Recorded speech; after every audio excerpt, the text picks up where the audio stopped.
آغاز کرتے ہیں اللہ تعالیٰ کی توفیق سے انشاءاللہ۔ کل میں ایک USA سے ایک لائیو انٹرویو میں تھا، محرم الحرام چل رہا ہے، یہ موضوع تھا کہ آپ کو پتہ ہے کہ زور ہے اس وقت پورے معاشرے میں شدت پسندی کا، فتنوں کا عجیب و غریب ماحول ہے، اور ہم ہر وقت، اب آپ لوگ ذرا توجہ میری طرف رکھیے گا، اب ہم ہر وقت، اب تشریف رکھیے، ہم ہر وقت طرح طرح کے ماحول سے نبرد آزما ہیں، ٹکرا رہے ہیں۔ کوئی نوجوان لڑکا تھا امریکہ سے، اس نے انٹرویو کیا، اس نے ایک سوال کیا، وہ بڑا سگنیفیکینٹ سوال تھا، میرے دل کو لگا، چونکہ میرا سوشل میڈیا ہے، جو میرے کانٹیکٹس ہیں، چینلز پہ آتا جاتا ہوں، تو اسی نوعیت کا سوال مجھے اور بھی کئی جگہوں سے سننے کو ملا، وہ بڑا ریلیونٹ ہے۔ تو میں نے کہا میں اس سوال سے، وہ چونکہ ہماری مجلس سے متعلق کی ہے، اس سے اپنی گفتگو کا آغاز کر دوں۔ میں ایک عاجز طالب علم آدمی ہوں، نہ میں عالم ہوں، نہ میں سکولر ہوں، تھوڑا بہت شیخ الاسلام کے قدموں میں بیٹھ کے اللہ تعالیٰ نے دو چار لفظ پڑھنے سننے کا ایک ذوق دے دیا ہے، تو امید ہے کہ آپ لوگ میرا ساتھ دیں گے تاکہ میں دو چار باتیں کہہ سکوں۔ اس نوجوان نے، بلال نام تھا اس نے کہا کہ ڈاکٹر صاحب مجھے ایک بات بتائیں، یہ جو ہم ذکر حسین کرتے ہیں، واقع کربلا بیان کرتے ہیں، یہ مجالس کنڈکٹ کرتے ہیں، ان کا کیا فائدہ ہے؟ وہ ایک واقعہ تھا، ہو گیا، اس میں ٹھیک ہے اہل بیت کے ساتھ زیادتی ہوئی، ظلم ہوا، وہ گزر گیا ہے، اب نماز پڑھیں، روزہ رکھیں، قرآن مجید آپ کے پاس ہے، اس پر عمل کریں، اپنی سیرت کو بہتر کریں۔ اس کی بعض چیزوں کو اب ہمیں واقع کربلا کو چھوڑ دینا چاہیے، آگے چلنا چاہیے۔ اچھا، اگر آپ اس کو ذرا غیر جانبداری سے دیکھیں، آپ کو لگتا ہے یاد کرنے کی بات کو تو وزن ہے، یعنی ذرا ہم جذباتی ہوتے ہیں، تو ہمارے ہاں مسئلہ پتہ کیا ہے؟ مسئلہ یہ ہے کہ ہم ہر چیز کو جذبات کے تناظر میں دیکھنے کے عادی ہو چکے ہیں۔ یہ موضوع بڑا جذباتی ہے اور ہونا بھی چاہیے، مگر جو مؤثریت عقل اور دانش کے ساتھ جڑی ہوئی ہے، وہ جذباتیت کبھی اتنا اثر نہیں کرتی۔ لوگ چھوڑ دے کہتے ہیں یار جذباتی لوگ ہیں، بس کرنے کی۔ تو یہ اس کے جواب بھی جو علماء، ہمارے علماء نے دیے ہیں، معزز علماء نے، وہ سارے جذباتی ہیں۔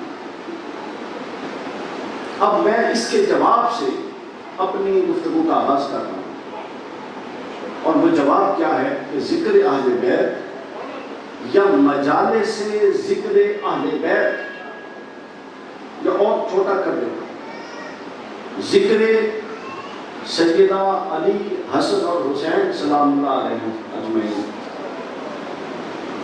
یا مجالس ذکر اہل بیت، یہ ضروری بھی ہیں اور مجبوری بھی ہیں۔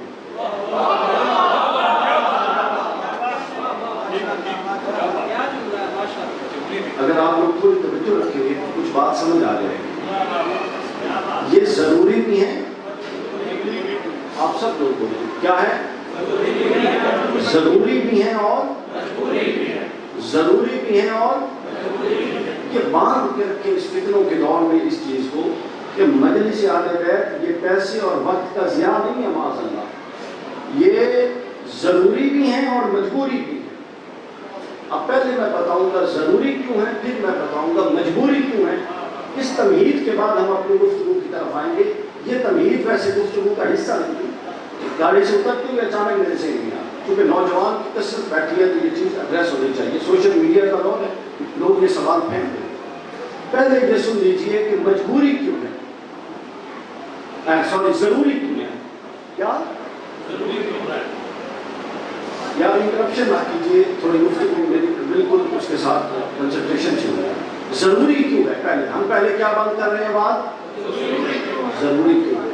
دیکھیں، میں ایک ابن کثیر کا ریفرنس دیتا ہوں، فلاں کا ریفرنس دیتا ہوں، ابن خلدون کا ریفرنس دیتا ہوں، امام رازی کا ریفرنس دیتا ہوں، سیوطی کا ریفرنس دے دیتا ہوں، کسی اور محدث مفسر کا ریفرنس دے سکتا ہوں۔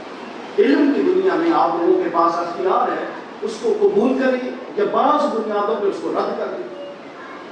تو اگر چھوٹے درجے کی دلیل دوں گا تو رد کرنے کا امکان موجود رہے گا۔ تو لہٰذا ہم نیچے سے بات ہی نہیں کرتے، ہم اوپر سے آتے ہیں۔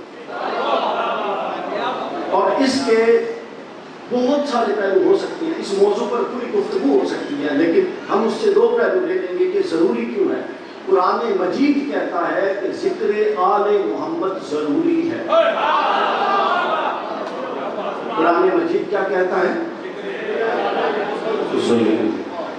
قرآن مجید کہتا ہے اعوذ باللہ من الشیطان الرجیم قل لا اسألکم علیہ اجرا الا المودۃ فی القربى۔ سورہ شورى کی آیت آپ لوگوں نے سنی ہے، اس کی تفسیریں بھی سنی ہے، میں نے تفصیلی بیان کرنی، میں نے اس کا ایک اور پہلو بیان کرنا۔ اب ایک منظر ہے، آپ منظر ذرا بنائیے، سوچئے، اس کے علمی نکات کو چھوڑ دیجیے، منظر بنائیے کہ رسول اللہ صلی اللہ علیہ وسلم اس دنیا میں تشریف لائے، حضرت عمر فاروق رضی اللہ عنہ کے بیٹے عبداللہ ابن عمر سے کسی نے پوچھا، جب حضرت عمر خلیفہ تھے اور وہ پورے پروٹوکول سے جا رہے تھے، انہوں نے کہا کہ عبداللہ ابن عمر تم لوگ تو جاہل تھے، یہ شعور کہاں سے، علم کہاں سے آیا؟ تم لوگ تو بے شعورے تھے، یہ شعور اور عقل و دانش کہاں سے آیا؟ تمہیں تو پاکی اور ناپاکی کا کوئی لحاظ نہیں تھا، یہ طہارتیں کہاں سے آئی؟ یوں اس نے طویل بحث کی۔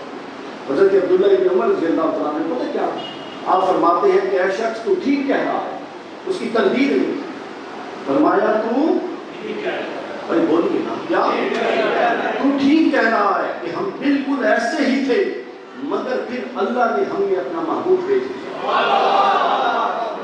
اللہ کے محبوب نے ہم کو جہالت سے نکالا اور علم میں ڈال دیا۔ اللہ کے محبوب نے ہمیں گمراہیوں سے نکالا اور ہدایت دے دی۔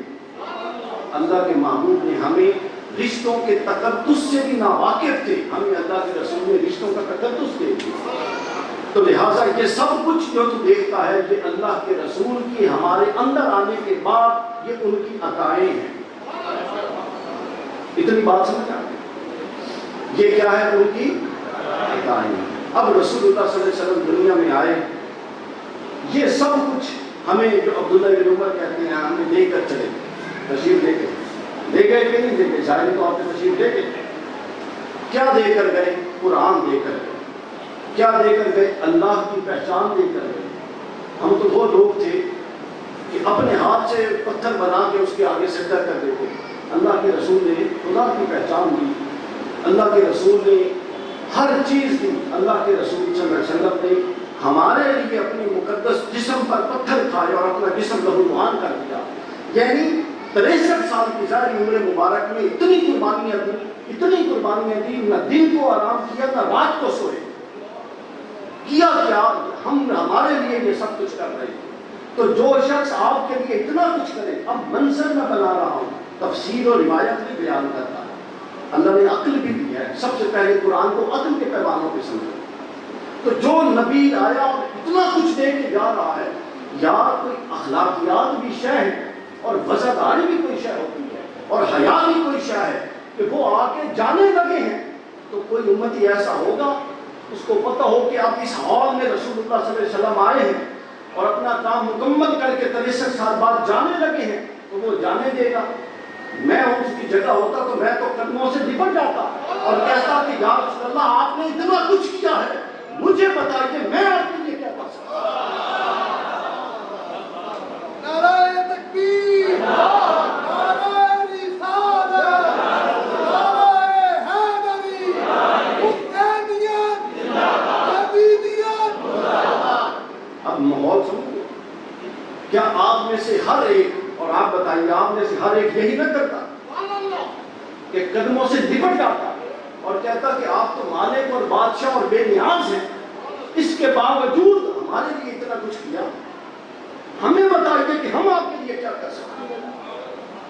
میں تو اس ہال سے باہر نہ جانے دیتا، قدموں سے لپٹ جاتا اور یوں پکڑ لیتا اور کہتا کہ اس ہال سے باہر نہیں جانے دوں گا جب تک یہ بتا کے نہیں جائیں گے کہ میں آپ کو خوش کرنے کے لیے کیا کر سکتا ہوں۔ اب یہ وہ منظر تھا جو قرآن نے اس آیت میں کھینچا۔ اللہ کے رسول نے پتہ کیا فرمایا؟ جب کسی نے عالم تصور میں آپ کے قدمین کو یوں تھام لیا، یہ جانے نہیں دیں گے دنیا سے جانے سے پہلے یہ بتائیے کہ آپ نے تو اتنا کچھ کیا، ہم کیا کر سکتے ہیں؟ ہاں توجہ ہے نا، ہم کیا کر سکتے ہیں؟ تو رسول اللہ صلی اللہ علیہ وسلم پہلے تو فرماتے رہے کہ مجھے کچھ نہیں چاہیے تم سے، میرا سارا اجر میرے رب کے پاس ہے۔ وہ شخص پھر لپٹ گیا، یہ سارے قرآنی مضمون ہیں، آیات ہیں۔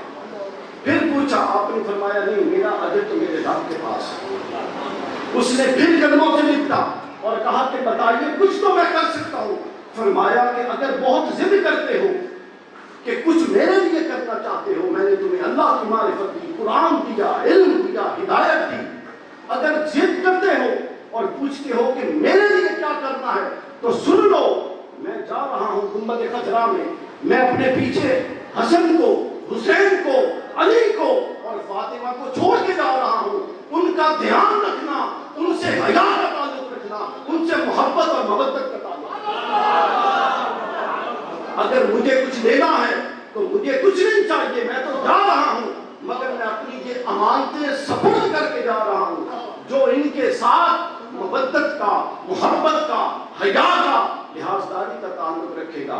فرمایا وہ ایسے ہی ہے جیسے وہ مجھے رسالت کا اجر واپس کر رہا ہو، وہ مجھے رسالت کا اجر پوائنٹ سمجھ گئے؟ اور یہ قرآن سے میں نے اخذ کیا ہے۔ اب سمجھیے کہ اب ضروری کیوں ہے 2023 میں، اب یہ کیا قرآن مجید سے یہ آیت معاذ اللہ اٹھ گئی ہے؟ یہ آج بھی موجود ہے سورہ ہے نا، سورہ شورا۔ تو پھر آپ سے کبھی آپ کا بیٹا بچہ پوچھ لے، بھائی پوچھ لے کہ بتاؤ یار رسول اللہ نے بھی یہ فرمایا تھا کہ میں تم سے کچھ نہیں مانگتا مگر اپنی اہل بیت کے سے مودت مانگتا ہوں۔ آج 2023 میں اگست کا مہینہ ہے، 13 اگست ہے، ہم 12، 13، 1400 سال بعد اس آیت پر عمل کیسے کر سکتے ہیں کہ رسول اللہ کو آل رسول کی مودت کا حاصل کیا کر سکتے ہیں؟ اسے بتاؤ کہ ہم یہ اس لیے کر رہے ہیں کہ یہ حکم قرآنی ہے، اس لیے ضروری ہوا، اور ہم یہ اس لیے کر رہے ہیں کہ 2023 میں اجر رسالت یہ ہے کہ لوگوں کو جمع کیا جائے اور ان کو بٹھا کے حسن، حسین اور فاطمہ کا تذکرہ کیا۔ نعرہ تکبیر، نعرہ رسالت، نعرہ حیدری۔ تو یہ 2023 کا اجر رسالت ہے، یہ 2023 کا، اور قرآن کی ہر آیت ہم سے ایک تقاضا کرتی ہے۔ تو لہٰذا جو اجر رسالت نہیں دیتے وہ قرآن کی اس آیت پر عمل نہیں کرتے۔ تو لہٰذا چونکہ حکم قرآنی ہے اور یہ صورت اجر رسالت ہے، لہٰذا یہ کیا ہوا؟ ضروری ہوا۔ مجلس ذکر آل رسول کیوں ضروری ہوئی آپ سمجھ گئے ہو؟ یہ نہیں سمجھے بھائی دسو، یہ ضروری ہوئی۔ اب قرآن ہی ایک اور موقع پر کہتا ہے، آپ لوگوں نے وہ آیت بھی بڑی سنی ہوئی، وہ آیت کیا ہے؟ انما لیذھب عنکم الرجس اہل البیت۔ سنیے، اس کا معنی مفہوم سب کچھ آپ کو بتایا۔ اب میں نے اس کا معنی مفہوم نہیں بیان کرنا، میں نے اس کا عملی اطلاع، پریکٹیکل امپلیمنٹیشن پر بات کرنا۔ ہمارے یہاں مسئلہ یہ ہے کہ ہم ابن کثیر نے یہ کہا، فلاں نے یہ کہا، فلاں نے یہ کہا، وہ کر کے چلے جاتے ہیں، مجھ سے قرآن کیا کہہ رہا ہے اس کو ہم بھول جاتے ہیں۔ علامہ اقبال کہا کرتے تھے کہ تیرے وجود پر جب تک نہ ہو نزول کتاب، گرا کشا ہے نہ رازی نہ صاحب کشاف۔ رازی کون ہے؟ فخر الدین رازی، تفسیر کبیر کا مصنف۔ اور زمخشری کون ہے؟ صاحب کشاف، زمخشری نے لکھی تھی۔ اشارہ یہ تھا کہ جب تک تیرا دل پر قرآن اتر نہیں گا تو رازی اور زمخشری کی تعبیروں سے کیا قرآن سمجھے؟ تو اب یہ نہ رازی ہے یہاں پر، نہ یہاں پر غزالی کی تعبیریں ہیں، نہ یہاں پر رازی ہے نہ زمخشری ہے۔ تو براہ راست قرآن نے کہا کہ مجھے اجر رسالت دو، اور اجر رسالت کی آج یہ بہترین صورت ہے۔ اور پھر قرآن کہتا ہے کہ ہم نے تطہیر انما ہی اللہ نے پاک کر دیے. اب مجھے بتائیے آپ لوگ دنیا میں آئے, ہم نے آئے اور ہم نے دنیا سے جانا ہے. آنے اور جانے کا مقصد کیا ہے؟ آنے اور جانے کے درمیان جو مقصد ہے وہ کیا ہے؟ وہ مقصد ہے ہم ظاہری طور پر بھی پاک ہو جائیں اور باطنی طور پر بھی پاک ہو جائیں. مطلب آپ کی فکر پاک ہوگی تو عقیدہ ٹھیک ہو جائے گا, آپ کا باطن پاک ہوگا تو اخلاق ٹھیک ہو جائے گا, اور آپ کا عمل پاک ہوگا تو شخصیت ٹھیک ہو جائے گا. تو اب آپ نے کیا کرنا ہے بھائی؟ بولو نا. پاک ہونا ہے, اور پاک ہونے کے لیے کیا ہوتا ہے؟ ناپاکی کو ختم کرنا پڑتا ہے.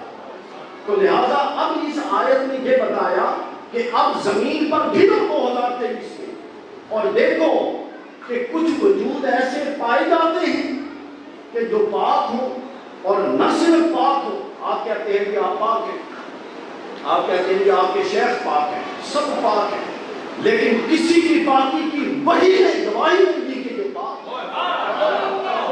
ایک ہے کہ میرا کہنا کہ یہ پاک ہے, اور ایک ہے کہ محمد رسول اللہ پر جبرائیل وحی لے کر آئے کہ حسن کو بتا دو, حسین کو بتا دو, علی کو بتا دو, سیدہ خدیجہ کو بتا دو, سیدہ عائشہ کو بتا دو کہ یہ 5 بھی پاک ہیں اور آپ کی بیویاں بھی پاک ہیں. تو ہم نے جب پاکی حاصل کرنی ہے تو گندوں کے ساتھ رہ کر پاکی حاصل ہوتی ہے.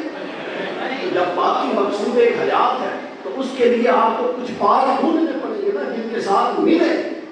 تو لہذا دوسری ضروری اس لیے ہے مجلس ذکر اہل بیت, تاکہ ہم ان کی پاکی سے فیض لیں, ان کا تذکرہ کریں, اپنی نسلوں میں ان کا ذکر منتقل کریں, اور بتائیں کہ ہم بھی ان کی نسبت سے پاک ہو کے جا رہے ہیں, اور ہمارے باپ ہمارے بچوں کسی ناپاک سے پاکی کی امید مت کرنا.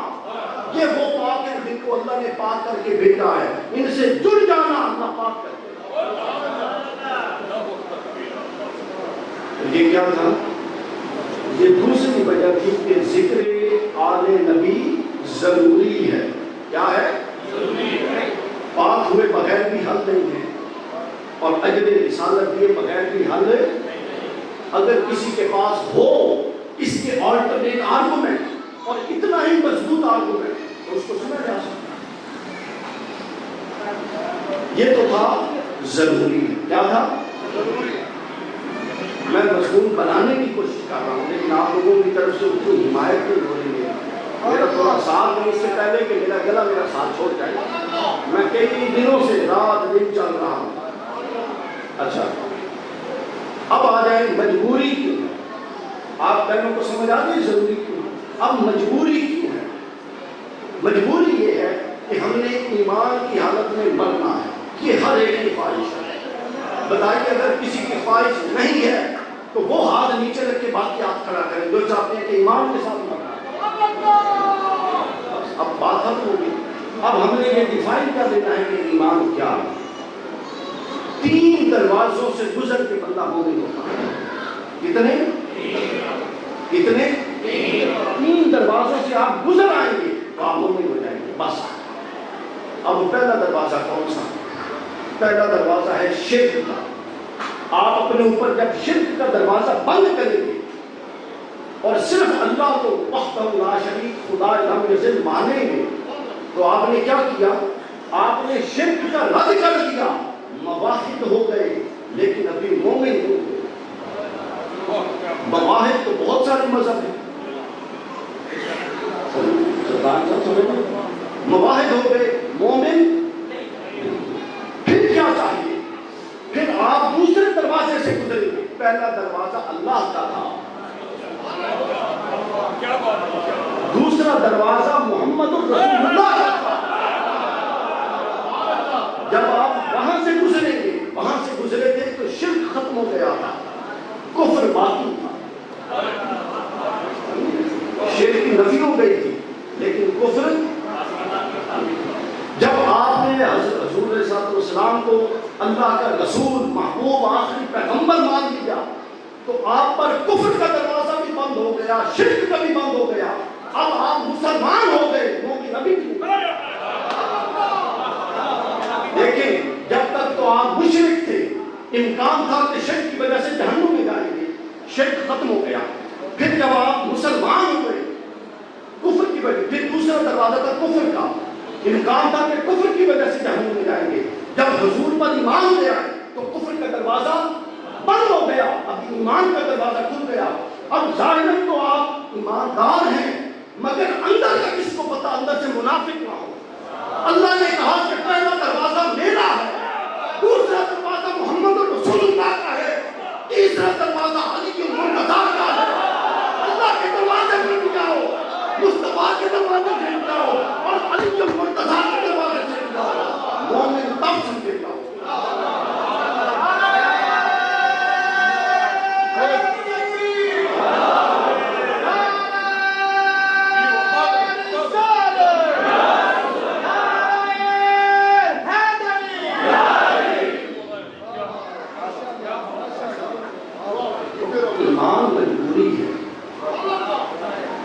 اب آپ کو سمجھ آئی؟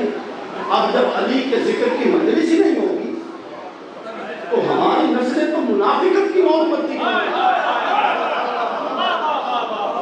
تو ہم اپنے بچوں کو تھوڑی سی تو تکلیف نہ دیں تو یہ کیسے ہو سکتا ہے ان کو منافق چھوڑ کر جائیں؟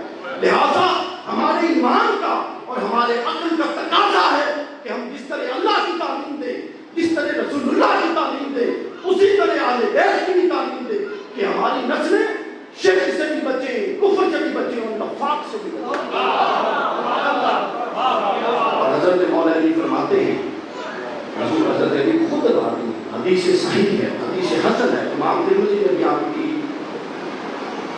امام ابن احمد بن حنبل نے بیان کی، مستدرک الحاکم نے۔ حضور حضرت علی فرماتے ہیں حضور نے میرے ساتھ وعدہ فرمایا، وعدہ کیا، حضور صرف کہہ دے تو کافی ہوتا، حضور صرف کہہ دے تو کافی ہوتا ہے، وعدے کی کیا حاجت، لیکن وعدہ کیا۔ فرماتے ہیں کہ علی میرا وعدہ ہے قیامت تک کوئی مومن تجھ سے بغض نہیں رکھے گا اور کوئی منافق تجھ سے محبت نہیں کرے گا۔ تھوڑا آگے چلیں، صحابہ کرام کہتے تھے کننا نعرف المنافقین ببغض علی۔ صحابہ کرام کہتے ہیں کہ ہم اپنے دور میں کننا نعرف المنافقین ببغض علی، ہم اپنے دور میں صحابہ کا دور، اس کا دور سیدنا عمر ہوتے تھے، عثمان، بلال، سعد بن ابی وقاص، کیا عظیم طبقہ تھا۔ وہ کہتے ہیں، بلکہ میں آپ کو چلو اس سے بھی آگے لے کر چلنا، ابھی میں موضوع شروع کرنا ہے، ابھی یہ وہ اس سوال کا جواب ہے جو حضرت نے سوال کر دیا کہ یہ کیوں ضروری ہے، تو پہلے ضروری ہو گیا، اب مجبوری ہو گیا۔ تو اب آپ لوگوں کو یہ نعرہ مل گیا کہ آل رسول کا ذکر ضروری بھی ہے اور مجبوری بھی ہے، چونکہ قرآن کہتا ہے کہ ضروری بھی ہے اور قرآن کہتا ہے کہ مجبوری بھی ہے۔ اچھا،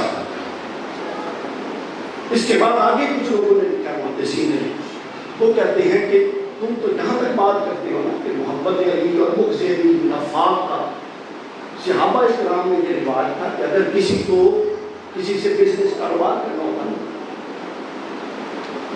تو اس کو اپنے گھر کھانے میں بلاتے، اور اس سے بھی آگے چلے بعض لوگوں نے جہاں تک لکھا ہے کہ اگر کسی نے اپنی بیٹی دینی ہوتی، رشتہ کرنا ہوتا کسی کے ساتھ اور دیکھنا ہوتا کہ یہ کیسے لوگ ہیں، ہم تو دیکھتے ہیں نا مال کتنا ہے، گاڑی ہے کہ نہیں ہے، کاروبار ہے کہ نہیں ہے، صحابہ کے عقیدے پہ قربان جائیں، صحابہ ہمارے امام ہیں، کیوں؟ وہ کہتے ہیں کہ ہم بیٹی دینی ہوتی، کاروبار کرنا ہوتا، کوئی معاملہ کرنا ہوتا، وہ مسجد میں نماز بھی پڑھتا تھا، مواہب بھی تھا، سجدے بھی کرتا تھا، مگر ہم اس وقت تک گھر میں بلا کر بٹھا کر علی کا ذکر کر کے چہرے کے تاثرات دیکھ نہ لیتے، کوئی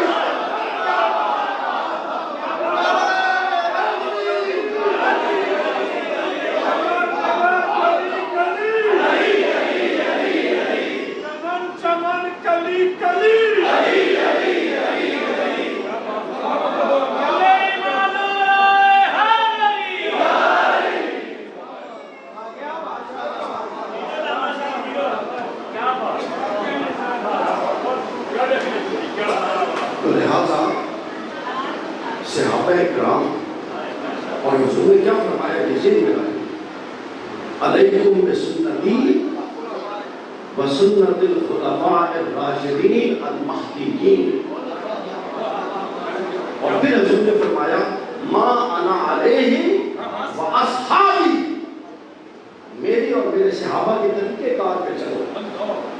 تو صحابہ کا طریقہ کار تو یہ تھا کہ وہ رشتہ بھی کرنا ہوتا تو گھر بلا کے باتوں باتوں میں علی کا ذکر کرتے، وہ بلاتے کھانے پر تھے، بلاتے کھانے پر تھے، اور کھانا رکھ کے پہلے سے پلان کیا ہوتا تھا کہ اچانک علی کا نام دے دے، تو بس علی کا ذکر جب چھڑتا ہے تو چہرے کے تاثرات بتا دیتے ہیں کہ یہ ظاہر سے مسلمان ہے کہ باطن پر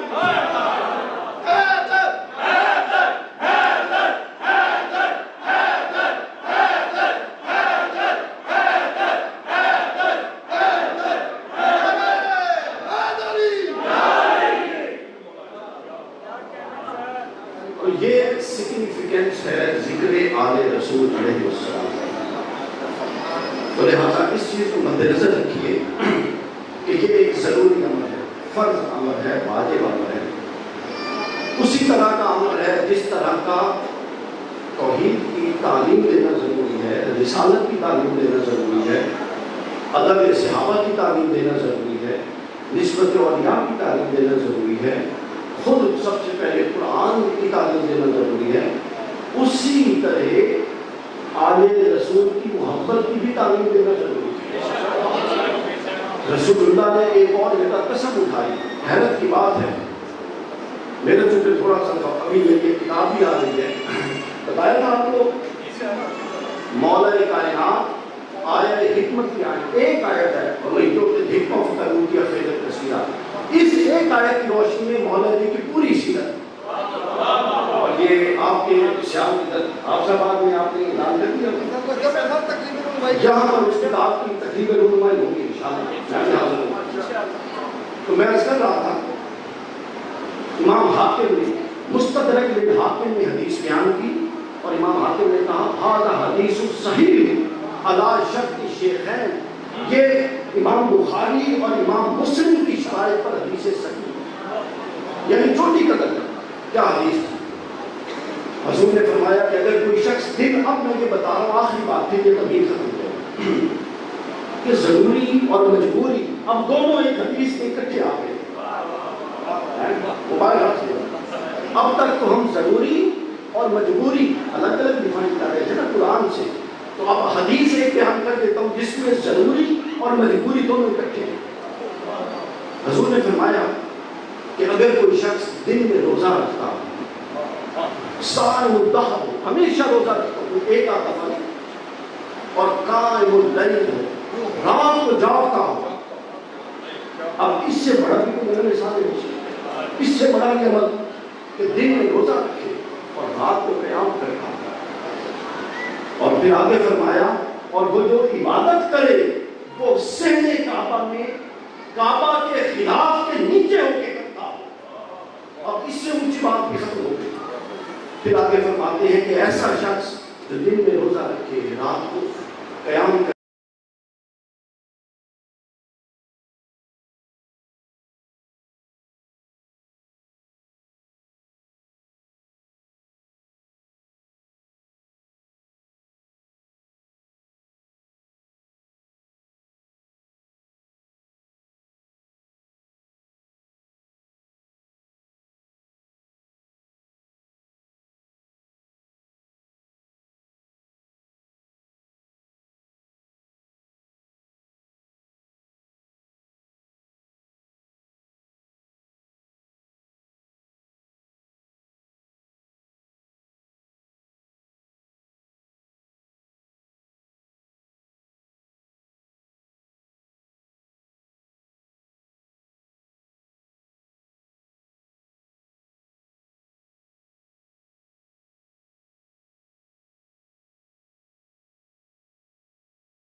کار صرف اللہ ہے. میں وہاں سے توڑوں گا اور ان قدموں کو واپس اللہ کے ساتھ لا دوں گا. آپ یہ علمی اور یہ حقائق کو بھی سمجھا کریں, صرف لفظ کی باتوں پر وابستہ نہ کیا کریں, اس کو بھی سمجھا کریں. یہ وہ مقاصد تھے پیش نظر امام حسین کے, یہ وہ حقیقی مقاصد تھے. اس کے بعد آگے پانچواں معنی, وہ معنی یہ ہے کہ جس کے ساتھ یوں جڑا جائے کہ جدائی ممکن نہ ہو. لوگ یزید کے ساتھ جڑ رہے تھے اور ان شرائط میں جڑ رہے تھے کہ کبھی اس کی غلامی سے نکلنے کا سوال پیدا نہیں ہوتا تھا. اگر حسین کربلا میں نہ جاتے تو امام حسین نے کربلا میں جا کے یہ ثابت کر دیا اور بتا دیا کہ میں لوگوں کو تیرے ساتھ نہیں جڑنے دوں گا. یہ بے شک بدبخت ہیں, انہوں نے ہمیں خط پہ خط لکھ کے بلایا ہے. ہائے ہائے, حسین تو امت کا خیر خواہ تھا یار. امام حسین تو خیر خواہ تھے. جب امام حسین گھوڑے سے نیچے گر گئے, علی اکبر شہید, علی اصغر شہید, قاسم شہید, عباس شہید اور محمد شہید گھوڑے سے گر گئے تو کہتے ہیں, وصیت کرنے لگے کہ راہ ہدایت پہ آ جاؤ. شمر کہتا ہے کہ اے حسین, اب تو تیرے پاس ہی کچھ نہیں ہے, اب بھی تو ہم سے ہدایت کی امید رکھتا ہے. انہوں نے کہا کہ ہم اپنے لیے کبھی کچھ نہیں چاہتے, آلے رسول جو چاہتی ہے اللہ. میں نے حسین بھی دے دیا, میں نے علی اصغر بھی دے دیا, علی اکبر بھی دے دیا, مگر حسین کے دل میں آج بھی حرص ہے کہ تم اس کفر سے نکل کے ایمان میں آ. نعرہ تکبیر, نعرہ رسالت, نعرہ حیدری. یہ خیر خواہی تھی امام حسین. اور ایک حدیث صحیح سے خیر خواہی کا تصور بتا دوں. آپ نے وہ حدیث سنی ہے لیکن اس کا یہ پہلو نہیں سنا. حضور نے فرمایا کہ اپنے بھائی ظالم کو روکو, اپنے بھائی کو روکو چاہے ظالم ہو یا مظلوم. صحابہ نے عرض کیا یا رسول اللہ, علی حضور نے فرمایا اپنے بھائی کی مدد کرو ظالم ہو یا مظلوم. صحابہ نے عرض کیا کہ یا رسول اللہ, مظلوم کی مدد تو سمجھ آتی ہے, ظالم کی کیسے مدد کریں؟ ظالم کی, حسین کربلا میں ظالموں کی مدد کریں. حضور نے فرمایا کہ ظالم کی اس لیے مدد کرو کہ وہ تو ظلم پہ ظلم کرتا جا رہا ہے اور اس ظلم کے نتیجے سے آزاد نہیں ہے. اس کو ظلم سے روکو تاکہ اس کی بھی آخرت بچ جائے. حسین تو وہ بادشاہ تھا جو چاہتا تھا کہ یہ بھی آخرت میں بچ جائیں اور جہنم کے کتے بن کے یزیدی جہنم میں نہ جائے. حسین تو ان کی بھی خیر خواہی کرنے آیا تھا. حسین کا ہر خطبہ یہ بتاتا ہے کہ پلٹ آؤ, لیکن پلٹنا صرف خود کو نصیب ہوا, باقیوں کو نہ نصیب ہوا. تو یہ امام حسین کا تصور خیر خواہی تھا کہ وہ شمر کو, عمر بن سعد کو, یہ جو بھی لوگ تھے بدبخت, ان کو ظلم سے روک کر ان کی آخرت بچانا چاہتے, لیکن ان کے حصے میں نہیں تھی وہ ہدایت. تو اب میں ایک مضمون بنا چکا, اور وہ یہ بنا چکا کہ امام حسین نے اصل جو حسینی فکر یہ ہے کہ جب یہ قتل میڈیا میں ہو رہی ہوں, جو کہ حضرت ابو ہریرہ کی حدیث میں تھا, جو کہ خود امام حسین کی حدیث میں تھا, اور جو خود مقصد تحقیق انسانی سے ٹکراتی تھی فکر, حسین کیسے برداشت کر سکتا تھا؟ حسین نکل گئے اور امام حسین سب کو لے کر نکلے اور پوری قوت سے یزیدیت سے ٹکرائے اور ایک ایسی لائن بنا دی کہ حضور شیخ الاسلام نے بڑی خوب بات کی. آپ فرماتے ہیں حسین منی والا من الحسین, سنا ہوگا نا آپ نے. آپ فرماتے ہیں کہ اس کی تعبیر یہ ہے کہ حسین منی ازل سے 60 ہجری تک حسین رسول اللہ سے ہے, اور 61 ہجری سے قیامت تک اور جنت میں اور دوزخ میں مصطفیٰ حسین سے ہوگا. اب محمدیت کی پہچان محمدیت نہیں ہے, حسینیت ہے. اب کوئی فرقہ نہیں ہے, کوئی ہاتھ باندھ کے نماز پڑھے, ہاتھ چھوڑ کے نماز پڑھے, ہاتھ سینے پہ باندھے. 61 ہجری کے بعد, علی اکبر کے قتل ہونے کے بعد, علی اصغر کے گلے میں سیف و خطیر پیوست ہونے کے بعد حسین نے کہہ دیا کہ اب چھوٹے چھوٹے اختلافات میں مت الجھنا. اب 2 فرقے ہیں, ایک فرقہ وہ کھڑا ہے, ایک فرقہ یہ کھڑا ہے, ایک یزیدی ہے, ایک حسینی ہے. اور امام حسین نے فرما دیا, حضور نے فرما دیا تھا وَأَنَا مِنَ الْحُسَيْنِ. اب 61 ہجری سے لے کر قیامت تک جو اسلام کا تعارف ہے وہ حسینیت سے ہوا کرے گا. حسینیت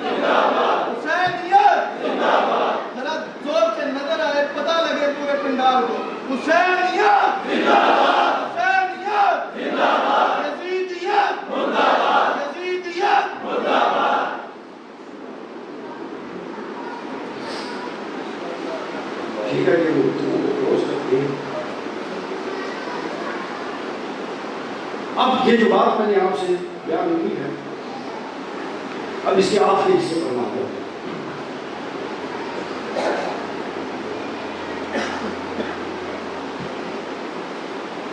لہذا اب آپ یہ سمجھ گئے کہ ٹرو حسینی فکر کیا ہے. اگر آپ کے معاشرے میں عزتیں پامال ہو رہی ہیں اور آپ خاموش بیٹھے ہیں تو آپ 150 مجلس حسین کا آپ کے دار کے جسیدی ہیں، چونکہ جو حسین سمجھا کے گئے تھے وہ سمجھا کے. اگر کرپشن ہو رہی ہے اور اس پر آپ خاموش ہیں کیونکہ حسینی کے دار نہیں ہے.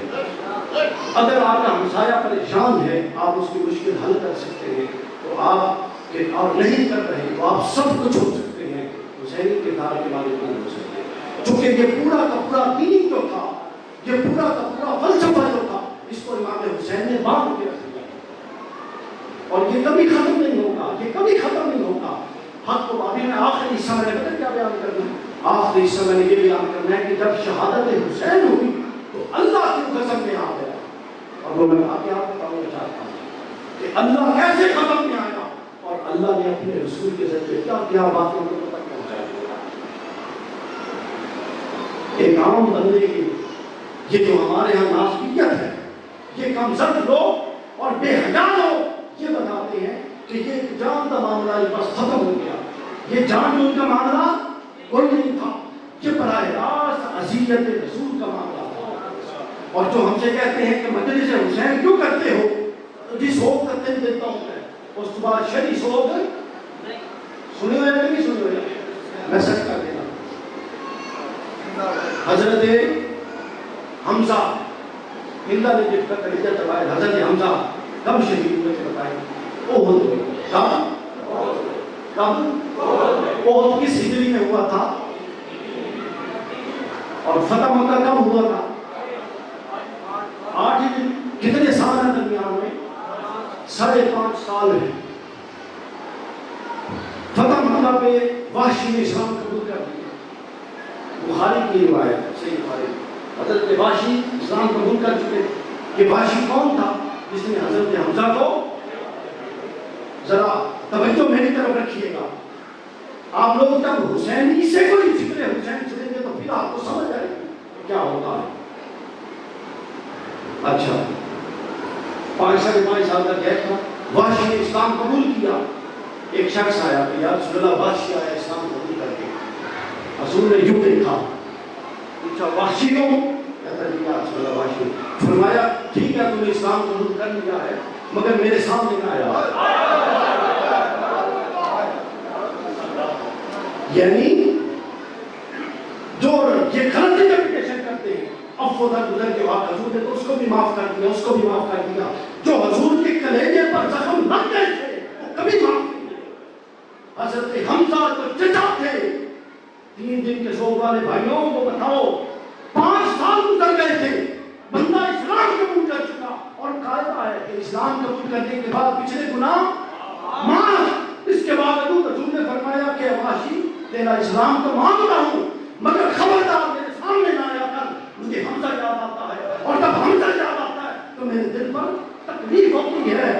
اگر رسول اللہ حمزہ کا دکھ 5 سال بعد منا رہے ہیں، ایک بات کر سکتا ہوں حمزہ کا سوگ نہیں، سوگ کے واقعی 3 دن ہیں. یہ دکھ تھا اور غم تھا حمزہ کا کہ جو 5 سال سے چل رہا تھا. لہذا ہم بھی حسین کا سوگ نہیں مناتے، ہم حسین مظلوم کا غم مناتے ہیں. اور حسین مظلوم کا غم اللہ کے رسول نے منایا. حمزہ اور ہر شہید کا غم اس کے بعد منایا گیا. حسین دنیا کا واحد شہید تھا جو پیدا ہو رہا تھا تو ہنسنے کی بجائے رو رہے تھے. بتایا جا رہا تھا کہ یہ وہ آ گیا ہے جس کو آپ کی امت میں لانے کا بلا میں شہید کر دے. حضور پیشوں روایات ہیں، حضور اپنے لانوں مبارک پہ بٹھا کے حضرت عائشہ آتی ہیں، حضرت ام سلمہ آتی ہیں، رو رہے ہیں، پوچھتی ہیں کیا ہوا. فرمایا حسین کو قتل کر دیا جائے گا. ابھی جبرائیل مجھے مٹی دے کر گیا ہے. رسول حسین کی شہادت سے 55 سال پہلے بھی روئے اور جب شہادت ہو جائے تو ام سلمہ کے خواب میں آ کے بھی روئے. تو ہم حسین بنائے تو بدعت ہو گئی. یہ کیا جہالت ہے؟ یہ جہالت ہے.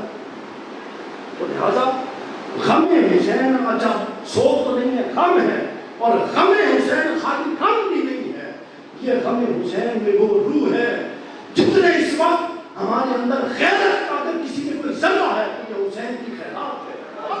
جس غیرت کا مظاہرہ حسین نے کربلا میں کیا تھا، اگر امام حسین چپ کر جاتے تو آج نسلیں بے غیرتوں کی پیدا ہوتی.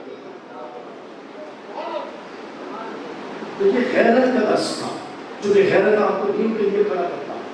یہ وجہ تھی حسین علیہ السلام کی شہادت معمولی شہادت نہیں تھی. یہ وجہ تھی کہ وہ قدروں کی جنگ تھی، وہ حقیقی قرآن کے روح کے بچاؤ کی جنگ تھی، وہ حقیقی سنت کے فروغ کی جنگ تھی، وہ قدریں جو ڈوب بھی کر رہی تھی ان کو بچانے کی جنگ تھی. اللہ کے رسول نے جو قدریں رکھی تھی دنیا میں، خلفائے راشدین نے عمارت بنائی تھی، وہ پوری عمارت کھائی جا رہی تھی کہ اس کی جنگ تھی. یہ وجہ تھی کہ کبھی شہداء پر سب کچھ ہوا. یہ واقعات نہیں ہوئے، میں آپ کو بتانے جا رہا ہوں. بس یہ آخری صفحہ چھاپ میں امام ابن اسحاق نے بیان کیا ہے تاریخ مدینہ دمشق 14ویں صفحہ نمبر 258. اب سنتے جائیے اور دیکھیے کہ اللہ کے رسول کیسے تڑپ گئے تھے. ادھر حسین کی گردن میں چھری گری تھی. بلکہ میں یہ بھی بتا دوں، ملا واجد کاشی مکاشفۃ القلوب میں ایک روایت لی ہے انہوں نے. وہ کہتے ہیں کہ جب حسین گھوڑے سے نیچے آئے علیہ السلام تو ایک آتا تھا خنجر مار کے نہیں مار سکتا تھا، ڈر کے پیچھے ہٹ جاتا تھا، دوسرا آتا تھا. تو وہ کہتے ہیں ملا واجد حسین کاشفی نے لکھا یا کسی اور نے لکھا، وہ کہتے ہیں کہ جب بعد میں ان سے پوچھا گیا کہ تم تو بہادر تھے عرب کے، تم پاس آ کے جب سر کاٹ قلم کرنے لگتے تھے تو پیچھے کیوں ہٹ جاتے تھے؟ تو وہ کہتے ہیں کہ ہوا یہ تھا کہ ہم تو خنجر لے کر آئے تھے حسین کا سر کاٹ دیا، مگر جب حسین کی گردن پہ چھری رکھتے تھے تو عجیب ماجرا تھا. بھائی وہ کیا تھا؟ کہتے ہیں کہ حسین کی گردن نیچے ہوتی تھی، مصطفیٰ کی گردن اوپر ہوتی تھی. پہلے چھری محمد پر پھرنے کی. یہ وہ مناظر. اب سنیے کیا ہوا تاریخ مدینہ دمشق کے اندر. حضرت عامر بن سعد الجبل رضی اللہ تعالیٰ عنہ، حضرت عامر بن، یہ کل مضمون مستند اہل سنہ کتب کے اندر سے حضرت عامر بن سعد الجبل بیان کرتے ہیں کہ جب حسین بن علی کو شہید کیا گیا، اب میرے بس خطاب ختم ہو گیا کہ 4 واقعات سنانے اور ذوق سے سن لیجیے اور آپ دیکھیے کہ وہ کیا مضمونیت تھی اور آپ دیکھیے کہ وہ کیا خزر تھا جو اللہ اور اللہ کے رسول کو آیا. اس کے بعد اللہ نے اس پر کہا عامر بن سعد کو رسول اللہ خواب میں ملتے ہیں، قدر حسین ہو چکا. حضور نے فرمایا اس شخص کو عامر بن سعد کو کہ جاؤ میرے صحابی حضرت برا بن عازب رضی اللہ عنہ کے آپ فرماتے ہیں کہ میرے صحابی برا بن عازب کو سلام کرو، جا کے سلام کرو اور اس کو بتا دینا کہ حسین ابن علی شہید کر دیے گئے ہیں، میرا بیٹا حسین شہید ہو چکا ہے. اور اگلا لفظ سنیے، حضور نے فرمایا اور اس کو یہ بھی بتا دینا برا بن عازب کو کہ حسین کے سارے قاتلین اللہ نے جہنم میں ڈال دیے. تاریخ مدینہ دمشق ابن اسحاق کوئی اہل سنت بندہ اس کا انکار نہیں کر سکتا. آج ٹی ویوں پہ بیٹھ کے یزید کی وکالت کرنے والے یہ سب جانتے ہیں حقیقت کیا ہے. یہ منافقین کا بولا ہے، کیونکہ بغض علی کا آتا ہے وہاں منافقت آ جاتی ہے. تو یہ بغض علی تھا جس کی وجہ سے حسین کو ذبح کیا جا رہا تھا. ناصریت کوئی اہل بیت کے خلاف جنگ نہیں ہے کہ سن لی. ناصریت یہ بلال بکر کے پروگرام میں بھی میں نے کہا اور مولوی میرے ساتھ ہے اس بات پہ، ناصریت آل رسول کے خلاف جنگ نہیں ہے، یہ رسول کے خلاف تھی. لیکن رسول کو جب اللہ نے اقتدار بخشا تو آدمی کو چور دروازہ کر دیا تو انہوں نے کہا افسوس جو ٹارگیٹ ہے وہ آل رسول کو کرو. لہٰذا جب رسول کو کچھ کہہ نہیں سکے کیونکہ اوپر سے تو سارے مسلمان تو اندر سے آل رسول کو کہا. تو فرماتے ہیں کہ اللہ نے حسین ابن علی کے سارے قاتل جہنم میں ڈال دیے اور آگے سے اللہ تعالیٰ تمام اہل زمین کو اللہ ارادہ کر چکا تھا کہ وہ ظلم اور وہ تکلیف جو زینب اور سکینہ کو اور علی اکبر اور علی اصغر کو اور حسین مظلوم کو میدان کربلا میں دی تھی، حضور نے بتایا کہ اللہ اتنا غضبناک تھا کہ اللہ ارادہ کر چکا تھا کہ سارے اہل زمین پر کوئی عذاب نازل کرے، مگر پھر اللہ نے اس عذاب کو معاف کر دیا۔ وہ شخص بھاگ کے آیا، حضرت برا بن عازب کو یہ خواب سنایا۔ حضرت برا بن عازب کہتے ہیں رسول اللہ نے سچ فرمایا، چونکہ رسول اللہ فرماتے ہیں جس کے خواب میں میں آؤں میں بھی آتا ہوں، کیونکہ شیطان میری شکل کیا نہیں کر سکتا۔ آگے چلتے حضرت عائشہ فرماتی ہیں، اب میں مختصر کر دیتا ہوں کچھ۔ امام حسین کا غم ہم نہیں کر رہے، امام حسین کا غم در و دیوار، زمین و آسمان، جن و ملائکہ ہر ایک نے کیا تھا۔ قتل حسین کرنے کے بعد یہ یزیدی دولہ جب بیٹھا تو یہ شراب پی رہا تھا، جشن کر رہا تھا، جیت گیا تھا، جشن کر رہا تھا۔ تو یہ جشن کر رہے تھے کہ اچانک ساتھ والی دیوار پر ایک قلم نمودار ہوا، اور وہ قلم جو خون سے چلنے لگا، وہ در کے امام حسین کا سر ساتھ رکھا ہوا تھا، بھاگ گئے، تھوڑی دیر بعد واپس آئے تو اس قلم نے جو غیر سے آیا تھا پر اس نے لکھا تھا کہ جس قوم نے حسین کو شہید کر دیا، کیا قیامت کے دن یہ حسین کے نانا کی شفاعت کی امید رکھتی ہے؟ آگے چلیے اس کے بعد امام طبرانی نے بھی بیان کیا، امام شہاب الدین سہل نے بیان کیا کہ جس دن حسین ابن علی شہید ہوئے، ہم کوفہ سے لے کر شام تک جو پتھر اٹھاتے اس کے نیچے سے خون نکلتا۔ اور امام حیثمی نے مجموع الزوائد میں بیان کیا، ام حکیم بیان کرتی ہیں، حضرت ام حکیم وہ کہتی ہیں کہ جب قتل حسین شہادت امام حسین علیہ السلام ہوئی تھی تو میں چھوٹی تھی، اور مجھے آج بھی یاد ہے کہ جس وقت حسین کی شہادت کی خبر آئی، آسمان 3 دن اتنا سرخ رہا کہ جیسے خون کا لوتھڑا ہو، جیسے خون کا لوتھڑا ہو۔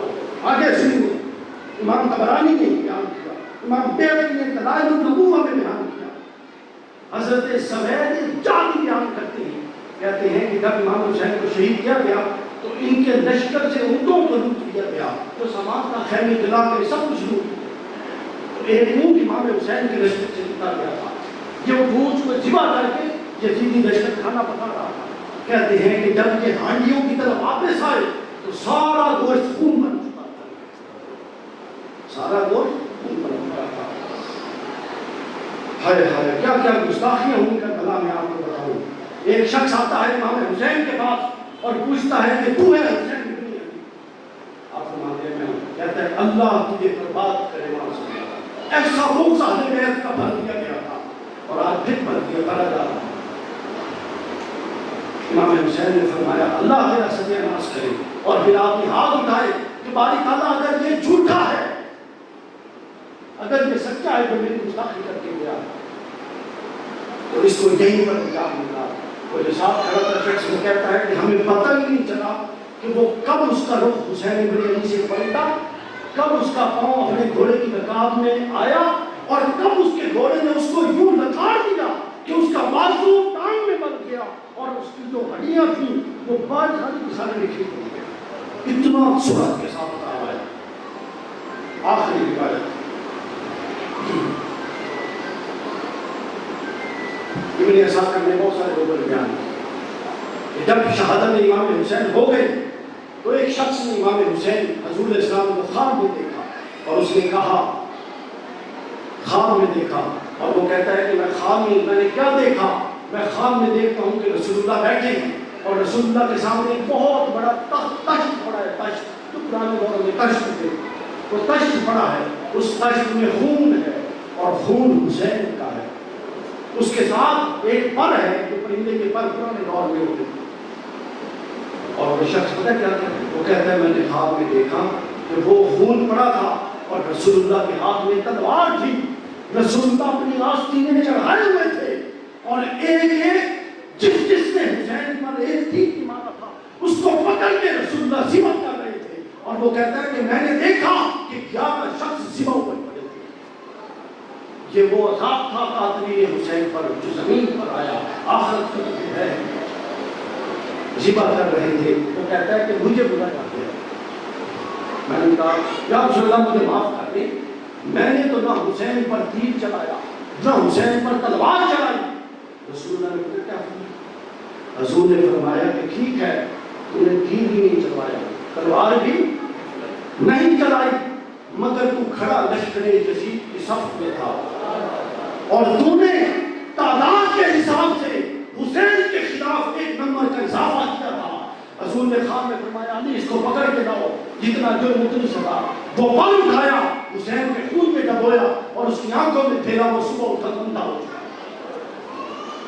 ایسے سینکڑوں واقعات ابن عساکر بڑا پڑا، بلازمی بڑا پڑا، احکام سلطانیہ ماوردی بڑا پڑا، ابن خلدون بڑی پڑی، باب امام زین العابدین اور باب امام حسین اٹھارے، تاریخ طبری بڑی پڑی۔ ہم اس سے نیچے چھوٹی کتاب پر نہیں آتا، یہ بزرگ ہوا۔ اب آخری بات یہ سنو کہ اللہ تعالیٰ کا اتنا شدید غضب یہاں آنا کس وجہ سے تھا؟ کیا یہ محض اس لیے تھا کہ رسول اللہ سے حسین کا رشتہ تھا؟ نہیں، محض اس لیے نہیں تھا، یہ نہیں تھا، لیکن محض اس لیے نہیں تھا۔ حسین اللہ کے احکام کی، اللہ کی قرآن کی جنگ لڑنے گیا تھا، چونکہ اب کسی نبی نے تو آنا نہیں تھا، لہذا اللہ کے رسول کا اور اللہ کا منشا یہ ہوا کہ اب یہ جو یزیدی ٹولہ اٹھا ہوا ہے اور ملوکیت کے بادل منڈرا رہے ہیں، اب نبی نے تو نہیں آنا، لیکن کسی نبی صادق سے وہ کام کیا جائے جو پہلے نبی کیا کرتے۔ امام حسین کی جنگ قرآن کی جنگ تھی، اللہ کی جنگ تھی اور اللہ کے رسول کی جنگ تھی۔ یہ وجہ تھی کہ اللہ بھی غضبناک تھا، اللہ کے رسول بھی غضبناک تھا، جنات بھی غضبناک تھے، آسمان بھی غضبناک تھا اور زمین بھی غضبناک تھا۔ اب ہمیں یہ چاہیے کہ ہم امام حسین علیہ السلام کے تذکروں کے ساتھ ساتھ امام حسین علیہ السلام کی سیرت کو اپنائیں۔ ہم معاشرے میں اس وقت غیر مؤثر ہو جاتے ہیں جب سیرت اور بات یہ وہ پتہ ہی نہیں ہے، وہ سمجھتا ہے کہ میں نے 4 دفعہ یا حسین کا نعرہ لانا ہے اور میں جنت میں چاہوں، یہ جنت کوئی نہیں، یہ ٹھکوس نہیں، تو معاملے میں سکھاتے ہیں ایسا کچھ نہیں۔ لہٰذا اپنے کردار پر امام حسین کی بڑی یہ نہ ہو کہ آپ حسین حسین کرتے قبر میں جائیں اور حسین کی گربان پکڑ لیں کہ جن قدروں کے لیے میں کھڑا ہوا تھا تو ان قدروں میں ان لوگوں کے ساتھ تھا، میرا نام لینے سے کیا ہو جاتا؟ تو لہٰذا نام لینے کے ساتھ اس نام کے کچھ تقاضے، ان تقاضوں کو پورا کیجیے۔ اللہ تعالیٰ آپ کو ہم کو آگے بیت اطہار کی، حضور صلی اللہ علیہ وسلم کی محبت اور اللہ تعالیٰ کی مدد عطا فرمائے۔